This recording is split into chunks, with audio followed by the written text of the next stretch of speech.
Vous vous souvenez de cette femme d'extrême gauche anti-ICE, progressiste, qui détestait tellement Donald Trump qu'elle a quitté l'Amérique à cause de lui. Vous vous souvenez de cette femme tombée amoureuse d'un demandeur d'asile pro-Palestine en Irlande? Regardez comme elle l'aime.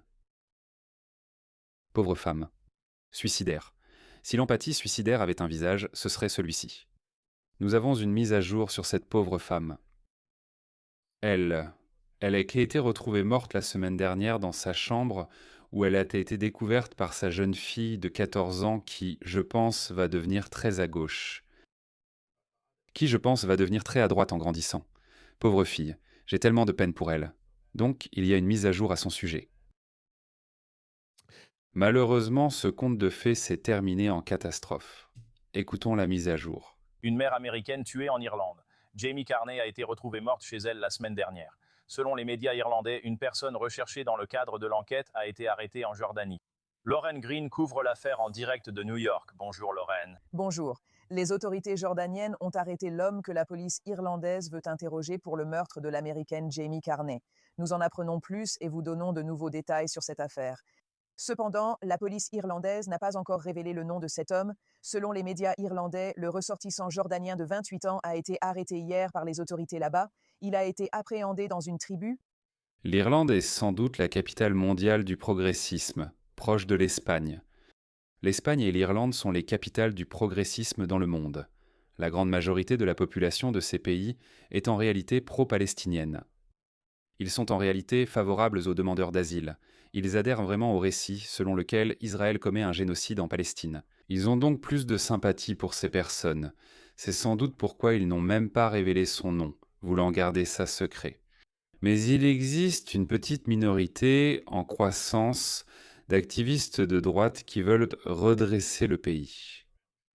La région du pays où il s'est enfui la semaine dernière après avoir quitté l'Irlande, au moins 12 heures avant que le corps de Carney, âgé de 43 ans, ne soit découvert dans sa maison de Killarney. Elle aurait été battue et étouffée. Carney, originaire de Westchester, New York, avait déménagé en Irlande il y a environ 5 ans et y vivait avec sa fille adolescente. Selon les rapports, Carney et l'homme, qui serait un immigré demandeur d'asile, auraient été en couple depuis plusieurs mois et, d'après le New York Post, se seraient récemment mariés lors d'une cérémonie islamique. Ramener l'homme en Irlande pour l'interroger. Elle s'est mariée avec cet homme selon le rite islamique. Elle l'a épousé. Je vous le dis, femmes occidentales, je ne sais pas. Je ne sais pas. Leur haine pour leur propre société et culture les pousse à ce genre de comportement.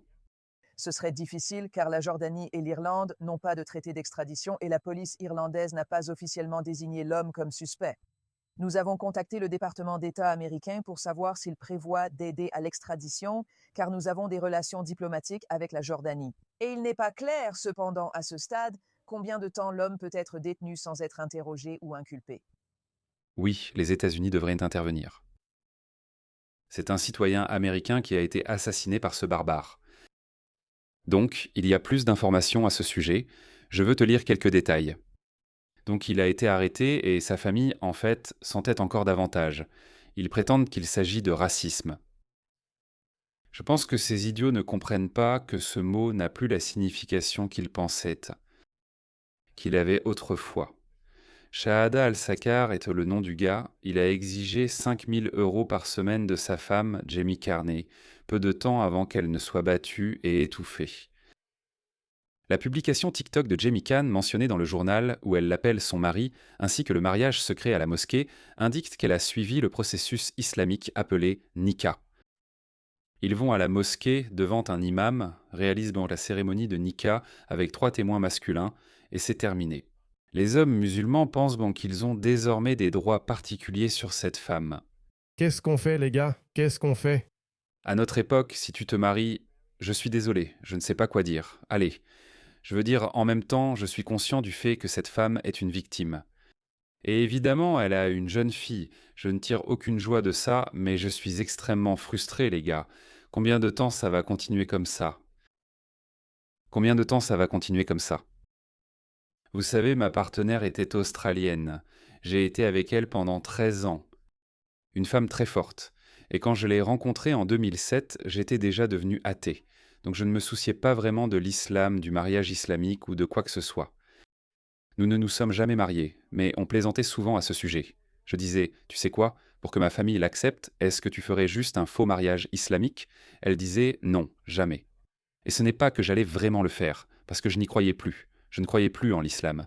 Alors pourquoi est-ce que je lui ferais subir ça? C'est peut-être pour ça que je l'aimais et que je la respectais, parce qu'elle ne l'a pas fait. Elle disait, pourquoi devrais-je t'épouser selon l'islam? Tu sais, Là où nous avons besoin de femmes comme ça. Et cela ne peut arriver que si tu es fier de ton propre héritage, si tu es fier de ta propre identité. Mais les femmes occidentales, malheureusement, elles sont tombées victimes de cette propagande anti-occidentale. C'est pourquoi elles se disent juste, vraiment, pour être avec toi, je dois t'épouser selon le rite islamique? Bien sûr, je vais le faire. Mais il était évident qu'il ne se souciait pas du tout d'elle. Il ne se souciait pas du tout d'elle. Il ne l'a même pas forcée à porter, à s'habiller selon l'islam parce que, voilà, elle n'était qu'un ticket de résidence permanente. Elle n'était qu'un moyen d'obtenir la résidence permanente pour lui. Bien que la loi islamique permette techniquement à un homme musulman d'épouser une femme non musulmane sans qu'elle se convertisse, dans la réalité, les nikas à la mosquée, blablabla, et les attentes culturelles dans la plupart des communautés exigent que la femme soit ou devienne musulmane. Étant donné les détails disponibles, il est presque certain qu'elle s'est convertie pour le mariage. Oui, elle s'est convertie pour le mariage, mais ça n'en a pas l'air. Il l'a forcée à s'habiller de façon islamique. Elle l'a sûrement fait juste pour être acceptée par sa famille. Le couple s'est marié secrètement à la mosquée il y a quelques mois. Al-Sakar aurait dit à des proches qu'ils étaient mariés et il existe une photo de leur bague de fiançailles et de mariage. L'article mentionnait la publication TikTok de Jamie où elle l'appelait son mari et son prince, ainsi que son engagement pour des causes. Jamie Carney a été retrouvée morte par sa fille de 13 ans, Al-Sakar s'est enfui en Turquie. La Garda, qui est la police irlandaise, n'a toujours pas officiellement révélé son nom. Si Al-Sakar, même si c'est son vrai nom, le demandeur d'asile aurait dû écrire personnellement au ministre de la Justice, Jim O'Callaghan, pour demander la restitution de son passeport. Ce serait toujours le cas, même après l'échec de sa demande, puisqu'il était dans une procédure d'appel. Intéressant. Regardez à quel point c'est louche. Donc c'était un demandeur d'asile. Il fuyait la persécution dans son pays d'origine, la Jordanie. Et au moment où il a commis un acte criminel, le pire crime, un meurtre, au moment où il a tué quelqu'un, où est-il allé? Il est allé directement dans le pays qu'il était censé avoir fui. Tu as vu ça? Ils te mènent en bateau, toi, politicien occidental naïf et stupide. Je les déteste. voilà, regarde-moi ça. D'accord, laisse-moi te dire rapidement ce qui se passe avec cette famille. Malheureusement, certaines voix imprudentes se sont précipitées dans l'affaire en cours concernant notre fils, Ahmad Al-Sakur, qui résidait auparavant en Irlande. La déclaration poursuit. La déclaration de la famille affirme que la famille a été confrontée à des tentatives malveillantes de propager le racisme et de semer la division parmi les membres de notre communauté jordanienne et palestinienne unie. Waouh, je pense qu'il est... Est-ce qu'il est palestinien? Je ne sais pas. Ils affirment en outre que des personnes ont insulté la dignité du jeune homme et la réputation de la tribu Al-Sakour dans tout le pays. La famille a ensuite averti qu'elle engagerait des poursuites judiciaires pour diffamation ou incitation raciste et affirme qu'une équipe juridique a déjà été formée à cet effet. Si leur fils était innocent, pourquoi est-il parti immédiatement? Il a quitté le pays avant, même avant que son corps ne soit découvert. Aucune honte. Ces gens n'ont aucune honte. Mais la bonne nouvelle, c'est qu'il y a la peine de mort. Il y a la peine de mort pour meurtre en Jordanie. Mais devine quoi? L'Irlande va probablement demander à la Jordanie de ne pas le pendre s'il est jugé en Jordanie. Je ne pense pas qu'il le sera. Je pense qu'il s'en sortira. C'est pourquoi je dis que les États-Unis doivent intervenir. N'oublie pas que l'Irlande est complètement woke. Même si par miracle il est ramené en Irlande, il sera libéré dans quelques années. Prétend qu'il est mentalement déséquilibré. Je n'exagère pas, les gars. Le type, ce demandeur d'asile afghan qui a impitoyablement assassiné Wayne Broadhurst, il a simplement évoqué des problèmes de santé mentale et il a plaidé coupable d'homicide involontaire. Et devinez quoi? Il sera libéré dans quelques années. Certains se demandent pourquoi il a obtenu l'autorisation de rester et un financement public alors que ses réseaux sociaux montraient droit son soutien à des groupes terroristes. Vraiment? Il avait plein d'argent. Oh, la plupart des terroristes vivent maintenant en Europe en demandant l'asile. Il avait beaucoup d'argent, pouvait retourner en Jordanie pour les vacances, comme il l'a fait, donc sa vie n'était pas en danger. Il était aussi au Royaume-Uni avant l'Irlande et aurait dû être renvoyé.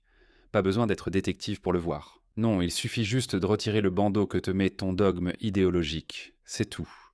C'est tout ce que tu dois faire. Mais une jeune femme est morte sans le mériter. Femmes occidentales, s'il vous plaît, tenez-vous à l'écart des personnes, des hommes issus de cultures hostiles. Vous avez la chance d'être nés en Occident. La société occidentale est la société la plus féministe au monde. C'est la société la plus féministe. C'est la société la plus humaine et c'est la meilleure société. Ne te déteste surtout pas. Sinon tu finiras mort comme lui. Combien ? J'ai moi-même couvert plusieurs histoires où ces femmes occidentales vont en Égypte, au Pakistan, dans d'autres pays musulmans du tiers-monde, et puis elles se rendent compte « Oups, j'étais chanceuse. J'étais la femme la plus libre en Occident. » Il y a une femme américaine qui prévoit d'aller en Afghanistan pour rejoindre son mari afghan, qui d'ailleurs a essayé de venir aux États-Unis. Mais il n'a pas obtenu le visa, donc elle va aller vivre avec lui en Afghanistan. Mon Dieu, j'espère que c'était une blague. Je ne sais pas. Je ne sais pas quoi dire.